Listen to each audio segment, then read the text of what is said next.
So, guys, I have COVID-19. Oh, wow.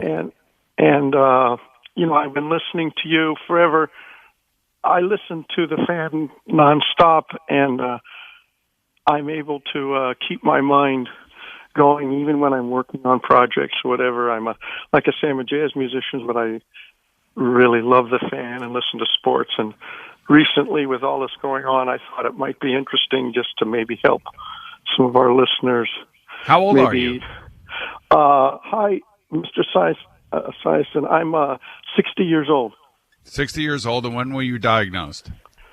My wife had her jaw rebuilt on Monday, March 10th, and on Tuesday the 11th, I started 101 fever, and I've had that fever for over 2 weeks. So, wow. so when did they test you? Was it after the fever started to show up, or? Well, I went into Cornell Weill Medical Center on Sunday, full hazmat, the whole thing, and it's the strangest things, guys. Like they say, your lungs are totally clear, and you don't have any flu, but yet you can't breathe at all. So they tested, and they said, well, you have COVID, and there's no cure.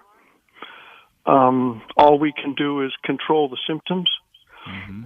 You have an 80% chance to live. Mm-hmm. And what I'm don't really have any bad habits. I like I say, I teach at Juilliard and just love to play, and I'm able to somehow close my breathing down real light to where you can't even tell that I'm alive, And I've slept for 2 weeks, 24 hours a day, and I will tell you, Boomer, even if you're totally healthy, if you slept for 2 weeks around the clock, you'd feel like crap. Yeah, I would imagine so. And I'm just thinking that you sound like you have shortness of breath right now. Yeah, and I'm actually doing really good. So you feel like you're on the other side of this now. I think I am. It's hard to say. Everyone, the hospital was wonderful, but the reality of the situation to all of our listeners is that they don't really know how long it could take or how long to get out of the woods, because this is new for all of us. Yeah. And so they like to give you a rosy picture like, oh, you'll be up doing the jig in 2 weeks, but it's been that long so far, and I'm definitely not out of the woods. But I will say I'm above ground, and any day above ground is a good day, so I'm going to just keep going forward, and I appreciate you. If there's anything, I know it's totally random, just anybody that wants to know things, just ask me questions. And, a lot of times if you start looking around the corner, it may help people with their fears, because you can survive this.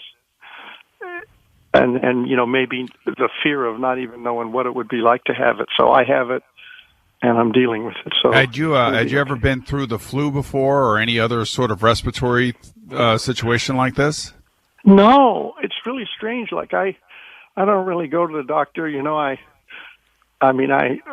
was one time when this all stems from your childhood. My grandma really didn't like the doctor at all. So she was old school Czech, lady from the Czech Republic, and her tip of her finger was way off to the side.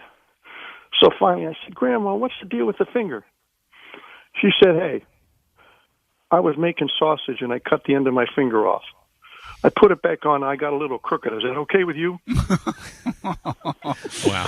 Well, and so I kind of do this the same way. I love doctors, but I don't really go. So how do you think you contracted the disease? When your wife was in for surgery, maybe, or what do you think along the line? Well, I'm not going to throw anybody under the bus, but I'll tell you something as simple as when you're at a college. It's like a petri dish. Yeah, you could touch a microwave button with your index finger. Boom, you got it. Yeah, if you then end up touching your face after that, if someone, I understand. The simplest things that you. And I want to just say I love both of my colleges that I work at, and I'm not throwing anybody underneath the bus. Ultimately, it's all my responsibility. I'm a man, and I have to just accept my.